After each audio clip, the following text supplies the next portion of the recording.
สวัสดีท่านผู้ชมที่เคารพนำท่านผู้ชมมาติดตามข่าวกีฬาอาทิตย์กาซินิสกลายเป็นดาวดวงใหม่แห่งวงการเทนนิสลาวเมื่อสามารถคว้าแชมป์เทนนิสรายการ Capital International Petro Tennis Cup 2026รายการนี้ทำการแข่งขันมาแต่วันที่22มิถุนายนและสำเร็จในวันที่4กรกฎาคมผ่านมา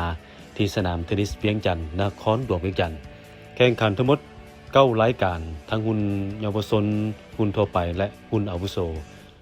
ผ่านการแข่งขันชนะเลิศสายเดียวสายก่อหุ่นทั่วไปได้แก่อาทิตย์กาซินิสลูกซอดลาวอิตาลีจากแขวงหลวงพระบางมือ3ของประเทศลาวสามารถเอาชนะภูผาจันทวงศ์มือ1ประเทศลาวหุ่นอายุ14ปี2-0เซตคว้าแชมป์เป็นของหับขันแชมป์และเงินรางวัล20ล้านกีบขณะที่ภูผาได้หับขันฮองแชมป์และเงินรางวัล10ล้านกีบ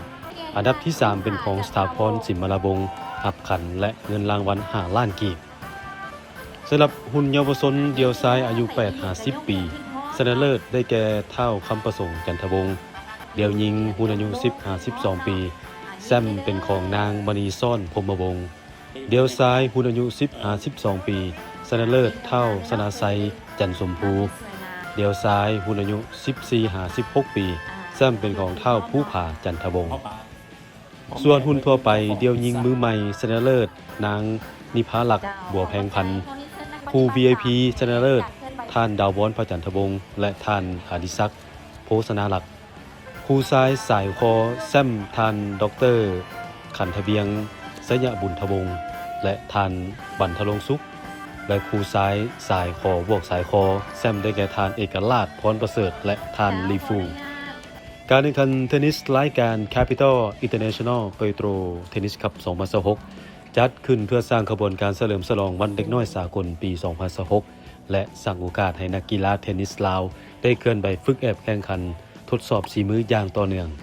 เพื่อพัฒนาทักษะความสามารถให้เกียรติเข้าร่วมและมอบรางวัลมีทานปริญญาเอกเขิงคำแก้วหนูจันทร์รองรัฐมนตรีรองหัวหน้าห้องว่าการสำนักงานนายกรัฐมนตรีประธานที่ปรึกษากิตติมศักดิ์สหพันธ์เทนนิสแห่งชาติลาวท่านปริญญาเอกมโนทองวงไซรองรัฐมนตรีกระทรวงอุตสาหกรรมและการค้ามีตัวแทนจากคณะกรรมการโอลิมปิกแห่งชาติลาวประธานสหพันธ์เทนนิสแห่งชาติพร้อมด้วยท่านบุญค่ำปัญญาประธานบริษัท Capital International Petro จำกัดในนามผู้ให้การสนับสนุนหลักเข้าร่วมซึ่งรายการนี้ได้รับการสนับสนุนจากบริษัทจำนวน300ล้านกีบคณะจัดงานขอแสดงความขอบใจ